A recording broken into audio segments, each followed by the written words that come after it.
column of people filed down the dirt road.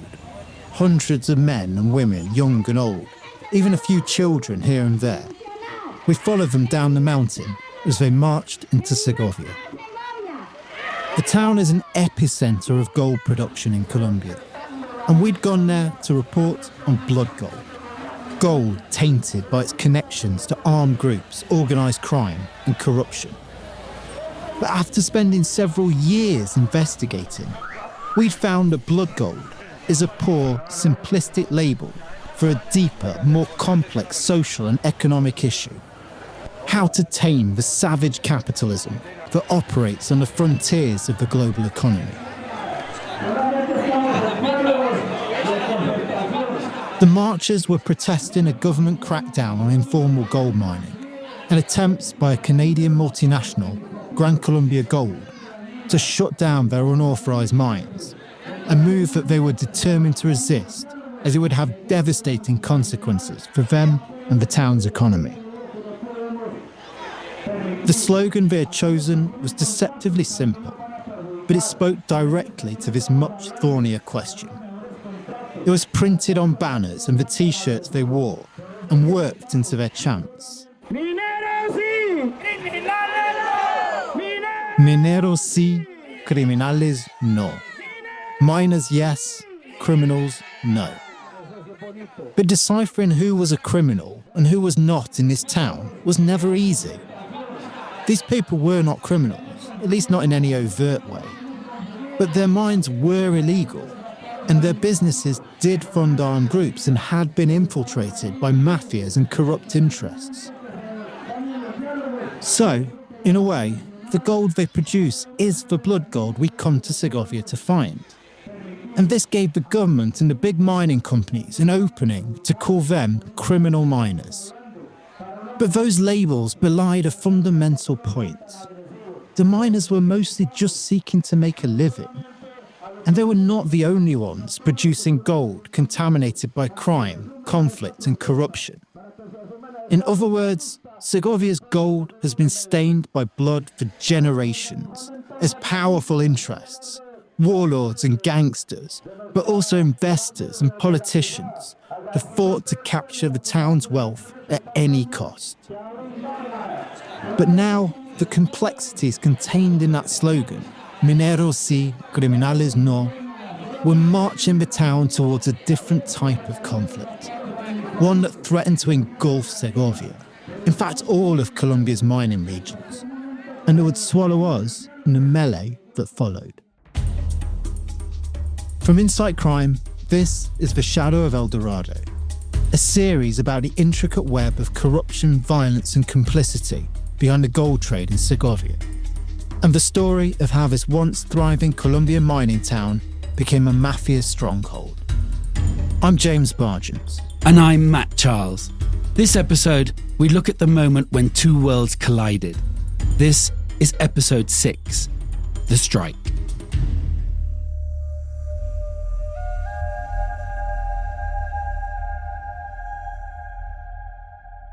Es el llamado que siempre hemos hecho. Que estemos pendientes todos unidos. ¡Viva la minería! Leading the marchers was Jaime Gallegos. At the time, Jaime was the vice president of the Mesa Minera, or Mining Roundtable, an organisation set up to represent small-scale, informal mining in Segovia. Jaime's a thick-set, bullish man. His appearance is gruff, and he tries to be brusque and curt. But he can never keep it up for too long before his humour breaks through. Lo que pasa es que hace 14 meses en Segovia, pues debido a los decretos ley del gobierno, pues la fuerza pública empezó aquí a quitarle el oro, a quitarle su material aurífero a la pequeña minería. We'd met with Jaime earlier that morning as he was preparing for the protest. He explained to us how the Mesa was leading a full frontal struggle, not only against the government and its laws, but also against Gran Colombia Gold, the Canadian mining multinational that claims Segovia's gold for itself. Gran Colombia owns the mining rights for almost the entire area in perpetuity, something pretty much unheard of elsewhere in the country. Y entonces la Gran Colombia lo que quiere es coger a toda la pequeña minería y ponerla a trabajar hacia ellos, o sea, esclavizarlos hacia la multinacional. And Gran Colombia, Jaime said, wants to make all the small-scale miners work for them, to enslave them. If they allow that, he added, then it will be the end of Segovia. As we saw when we first came to Segovia, there's a struggle of two visions of mining in Colombia. On the one hand, small-scale, rustic, often informal, and sometimes totally illegal. On the other, massive-scale industrial mining, usually carried out by foreign multinational companies. Jaime sees this as a David and Goliath fight. The government, he believes, is stigmatizing the small-scale miners as criminals in order to pave the way for their preferred model, the one driven by foreign capital and cheap contract labor. It's a fight that has echoes throughout Colombia's bloody history. From the 1928 massacre of United Fruit banana workers, famously fictionalized in Gabriel Garcia Marquez's 100 Years of Solitude, to accusations that multinationals such as Chiquita, Nestle and Coca-Cola were complicit in paramilitary violence. As a recent judgment in a US court found in a landmark case against Chiquita, companies often rely on local violent actors to secure their businesses. International capitalism and conflict have often advanced in lockstep in Colombia. Sí nos queremos formalizar, sí queremos trabajar, sí nos queremos coger a la ley. Jaime sought an escape hatch from this vicious cycle. The small-scale miners wanted to work within the system, follow environmental and labor regulations and tax laws, but they wanted those laws to be equitable, to be fair to everyone, not made for the multinational. Son 15 minas en estos momentos que hay para cerrar y hay una lista de 30 más. Si esto lo permitimos, es el acabose de Segovia. But the other side had little time for such arguments. The day of the protest, the conflict was coming to a head after Gran Colombia Gold drafted decrees to shut down 15 informal mines. The Mesa Minera was in negotiations with the company over the closure orders. Y sí, como las cosas no salen como quieren ustedes, ¿qué es el futuro para Segovia y Remedio? But what happens if those talks fail, we asked Jaime. What's next for Segovia? Yo creo que esto sería una desobediencia civil. Nos vamos a una desobediencia civil a defender nuestra ancestralidad. Civil disobedience, he replied. This is a line the entire town will not cross. Today they're not on strike, they're just holding a march. But they're here to say to the multinational, Segovia's tired of the tricks, of the blows, of the persecution. De los atropellos, de la persecución. Nos están dejando cocos y pobres y en pura miseria. The companies taking their gold and leaving them in poverty and misery.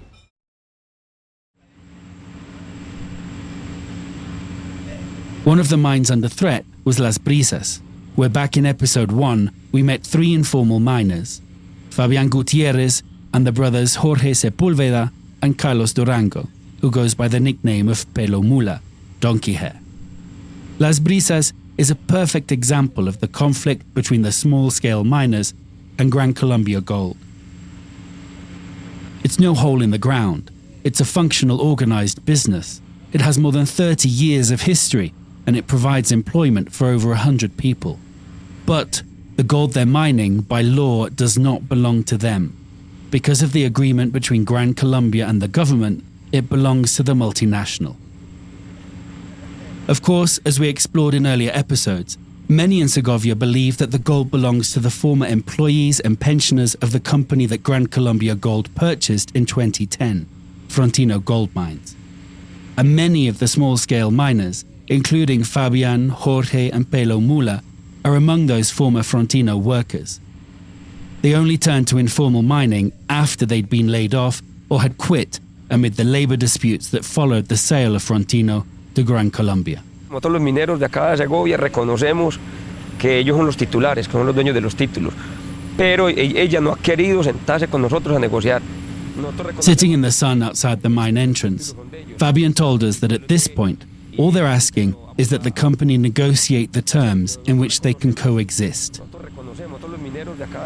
Gran Colombia's public position is not so different to this. It says it's willing to work with the miners to legalize their mines through operating contracts, which would allow them to work on the company's concession in exchange for a share of the profits. The dispute is in the details, what those contracts contain. Ellos manejan unos contratos, pero unos contratos que para nosotros los pequeños mineros, esos contratos no nos sirven. The small-scale miners have put in all the investment and all the work, Fabian said. But their cut of the gold is barely enough to cover labor and equipment. And if the company decides not to renew the contracts when they end, then not only is the gold underground legally theirs, but so is the mine. Everything that the miners have put into the operation ends up as company property. And it's not just the miners that are affected. Under the terms of the contracts, the company takes away all the ore for processing. This means no jobs for those who also live from the mines. The chatarreras, for example, women like Maria and Angelica, who we met in episode 1, who sift through discarded ore for the last scraps of gold. It also means no work for the processing mills and the gold traders. The local economy moves around informal mining, and it would be devastated, Fabian said. Entonces, esos contratos no nos da para trabajar. Inclusive hay minas que, por lo regular, toda mina que firma esos contratos se va a quiebra. The contracts, he added, don't work. The money they're left with isn't enough to cover costs. In fact, he told us, some of the mines that have accepted the contracts are now facing bankruptcy. To hear the other side of this argument, we visited the offices of Gran Colombia Gold in the city of Medellin.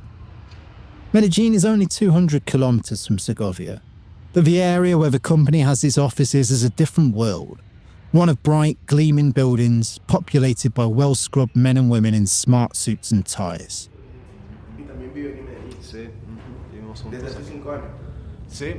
There, we sat down with José Noguera, the Vice President for Corporate Affairs, who also featured in episode 4. Es un conflicto pero entre la legalidad y la ilegalidad. Well, the miners in Segovia framed this dispute as a struggle between small local miners and multinational behemoths.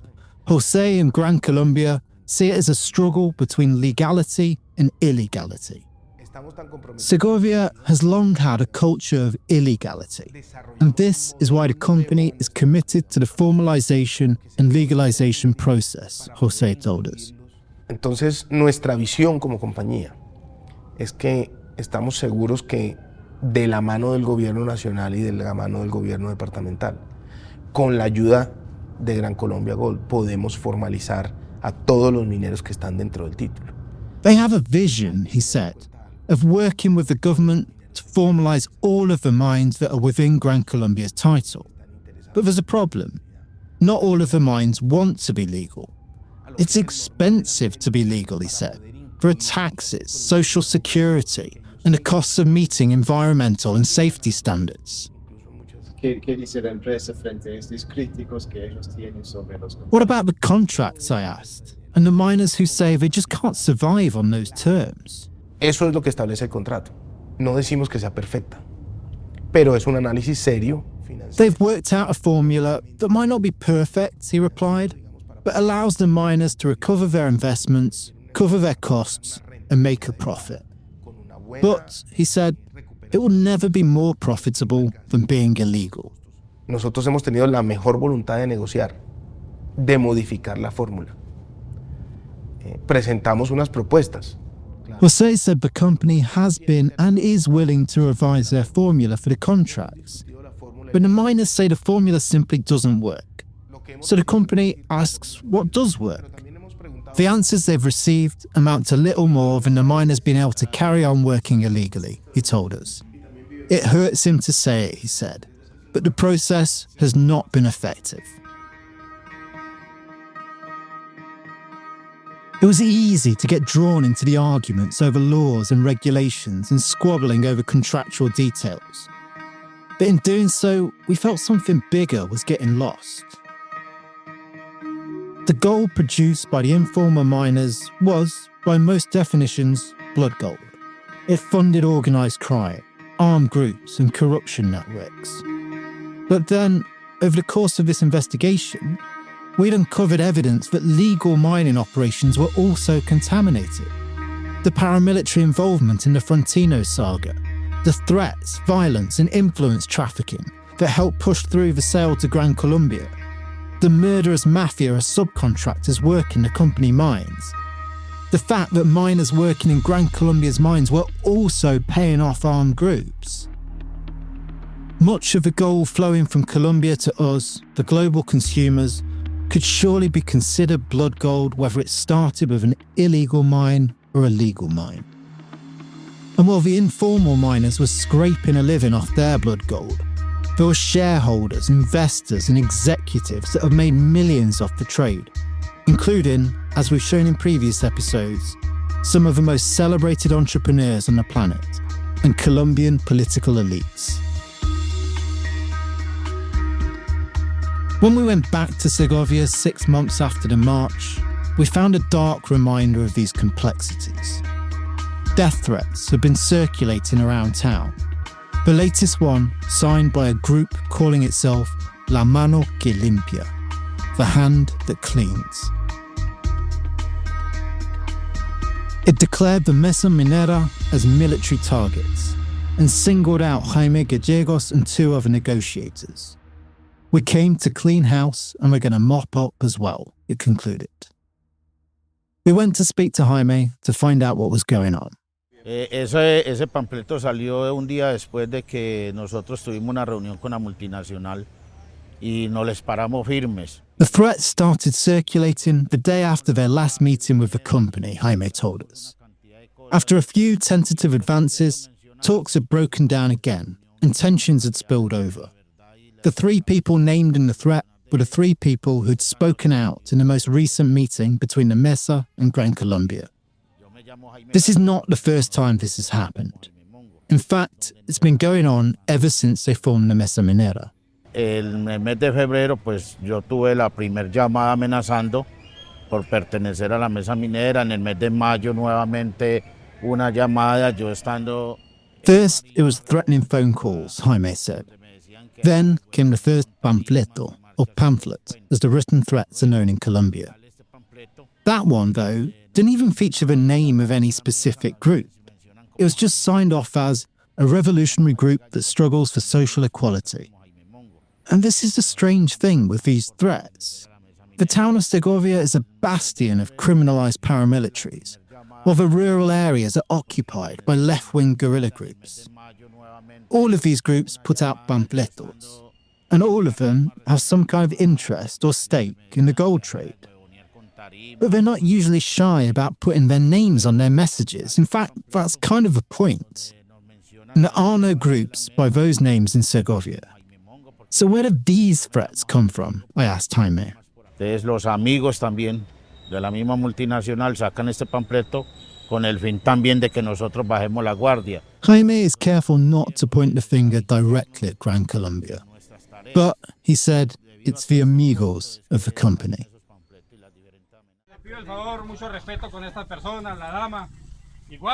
The flashpoint came at Las Brisas a few months later. A delegation of government officials, with a military escort, arrived at the mine to carry out a technical inspection. The visit was to establish that the mine is on Gran Colombia's concession.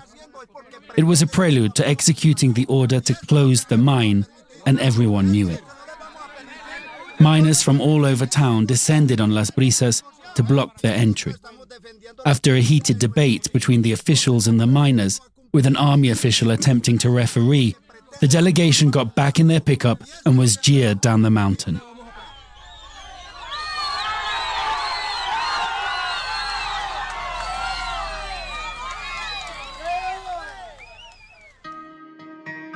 But the informal miners knew that they were now fighting against the clock and had no choice but to take more drastic action. That was when they called the strike, not only for the mines, but for the whole town. Segovia was shutting down. The strike started out slowly. When we arrived at the central picket on that first day, it was wet and miserable, A grey mist settled over the mountainside as a smattering of people gathered by the stage. Jaime tried to rally the crowd. A todo el pueblo en general, que nos acompañen acá, a los representantes de las minas. Se les dijeron a los trabajadores que vengan, que no se queden a casa. Muchos se quedaron bebiendo. Por todas partes hay fiesta, por todo el barrio, por todo Segovia entonces. He started off scolding them, telling all the mine reps to get their workers to shake off the hangovers from their last parties before the strike and get down to the picket to help. Yo sé que mi pueblo es rumbero y hay que comprender esa situación. But he soon shrugs it off. I know my town likes a party, and that's just the way it is, he said. Bencho, Jae, Don Alberto, Jorge, Gantove, El Barbao, Michael, Tao. We went to look for Las Brisas crew and found them a few blocks away, organising the shifts to man one of the 7 pickets being set up around town. Todas las minas vamos a estar en puntos estratégicos del pueblo. ¿Para qué? Para evitar que haya muchos trabajadores a laborar y no apoyen el cese de actividades. Nosotros, la mina Las Brisas, nos tocó allí junto a la resilla la vía para Providencia. Pelo Mula explained to us how the pickets are being set up at strategic points where they can shut off the routes to the Gran Colombia mines. There are day shifts and night shifts, he said, 12 hours long. They had barricaded the road and set up folding chairs and gazebos to keep the sun off while they played cards. The women that ran the little cafe hut at the mine were cooking huge pots of food donated by local businesses on an open fire. It was the same setup at every picket. At morning, noon and night, wherever we went, enormous plates of rice, plantains and chewy meat were thrust into our hands. It all seemed relaxed, upbeat, good-natured, and when night started to fall, even quite peaceful, until we talked to Pelo Mula's brother, Jorge. Pues la verdad, todos nosotros los que estamos en esto, pues estamos dispuestos de llegar hasta lo último. No importa los días, porque sabemos de que, como les decía ahorita, somos ancestrales, vivimos de esto. They're ready to stay here to the very end. No matter how long it takes, Jorge told us. There are no alternatives, he insisted. They're not here for violence, he said. They're not looking for a fight. They just want the state to listen, and the state doesn't care if they're tired and hungry. Everyone knows the only way you can get the government to listen is by bringing big businesses to a stop, he added. They want to do something peaceful, Jorge said. But if the ESMAD, Colombia's infamous riot police, comes to defend the company, then who knows what will happen.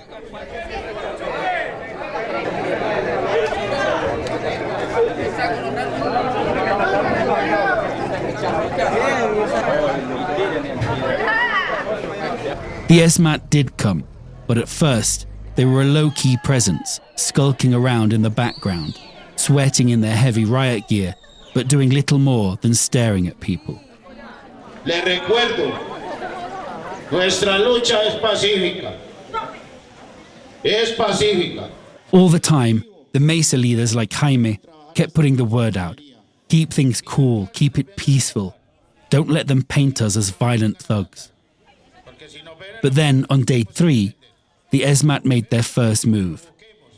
They targeted the picket at La Cruzada, the small town on the road connecting Segovia and its sister town, Remedios. The picket blocked the route used by the trucks that transport ore from Gran Colombia's mines to its processing plant. We headed up with the Mesa leaders to find a truckload of ESMAD parked just down the road from the picket. Standing on the hills overlooking the road were also regular police with rifles slung over their chests.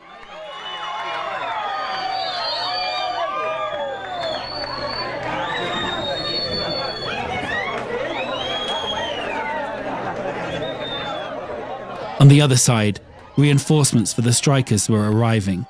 Some were armed with poles and planks, others had fashioned shields out of giant bin lids, and they started hurling abuse at the police.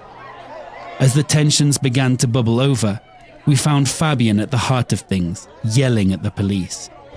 Nos convirtamos en criminales de verdad, eso es lo que quiere el gobierno. Nos convirtamos en criminales de verdad. Eso sí quiere, ahí sí van a Nos convirtamos en criminales de verdad. Estamos pacíficamente queremos estar. We're here peacefully, he told them, but you want to turn us into criminals, real criminals. For several tense minutes, the ESMAD commander and the local police chief paced nervously around, deep in conversation on their phones. Finally, they hung up. The crowd jeered as the ESMAD slowly, reluctantly clambered back into their trucks.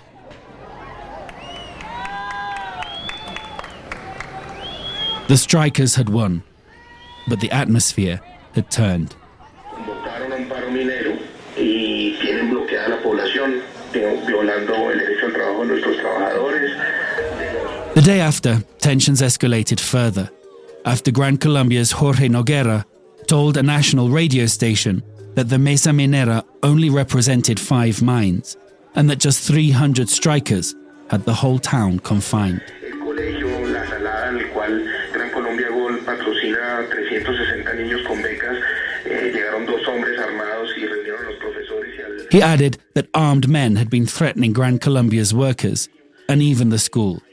Y con lo que vieron hoy ustedes en el canal Hora 13, los administradores, uno por Blue Radio, donde nos tratan de delincuentes, de la peor calaña. Jaime took to the stage.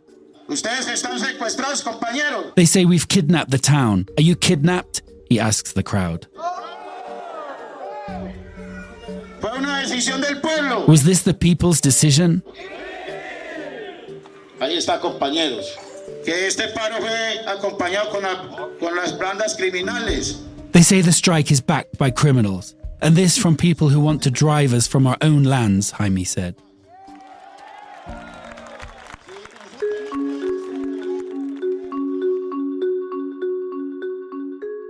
The next morning, I was woken at dawn by a text from one of the administrators at Las Brisas. The ESMAD are at the main picket, it said, and this time they were in no mood to back down.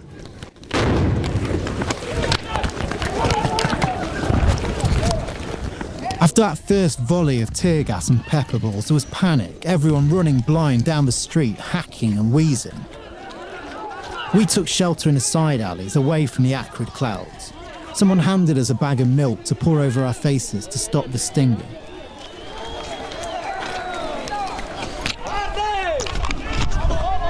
As word got out, people, mostly young men, began to filter down, slowly assembling enough numbers to go again. The makeshift weapons and masked faces began to appear. They hurled abuse of the ESMAD, taunting them. They shoved barricades further down the street, trying to establish a foothold, and they made darting runs to hurl rocks.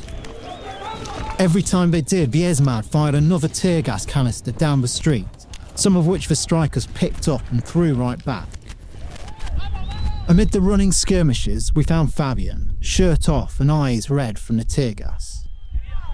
Queríamos algo pacífico, una solución pacífica, pero en este momento ya no es nada pacífico. Aquí ya nos toca es luchar por lo que es de nosotros, miren, y del pueblo. Mira. We wanted something peaceful, he yelled, but this is not peaceful anymore. Now we have to defend ourselves. Slowly, a critical mass was reached, and the crowd began moving closer and closer to the ESMAD. The balance of power had shifted. The strikers had the numbers now, and they were angry. They were on every street of the junction, cornering the ESMAD. They began to advance. Fabian stood at the front of one of the columns. They began to push up against the police lines, coming right up against their riot shields.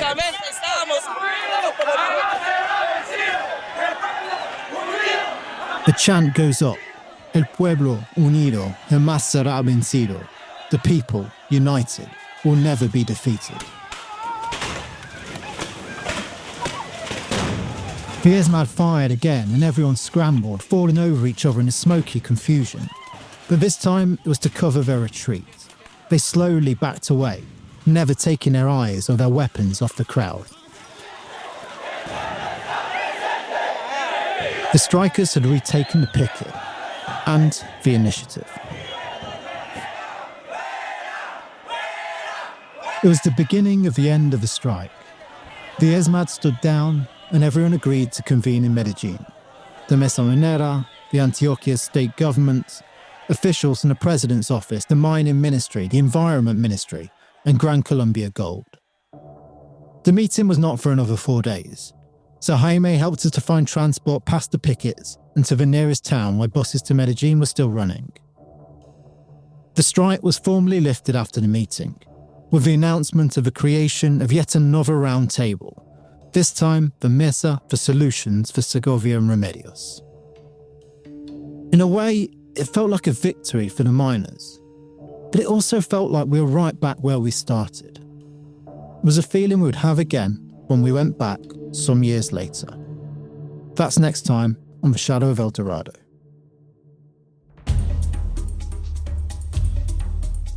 If you want to dive deeper into the story of Segovia and blood gold in Colombia, head to our website at insightcrime.org. There you can see videos and photos of the scenes described and interviews with key characters, explore documents laying out the paper trail we uncovered during our investigation, and delve deeper into some of the stories and people mentioned in this podcast. The Shadow of El Dorado is an Insight Crime podcast produced with La No Ficción. It was reported and written by me, James Bargent, and produced by Matt Charles. Script editing was by Stephen Dudley and Tatiana Lozano with the help of Elisa Roldan. Stephen and Elisa are the executive producers of the series. Sound design and editing for this episode was by Jairo Pineda, and our graphic designer is Isabela Soto. Fact-checking for this episode was done by Alejandra Rodriguez. This series was the product of 8 years of investigation and on-the-ground fieldwork. This sort of work can be slow and painstaking, and it can be dangerous. It can also be expensive. If you want to help Insight Crime continue to produce in-depth investigations and analysis of organised crime, you can make a donation at insightcrime.org.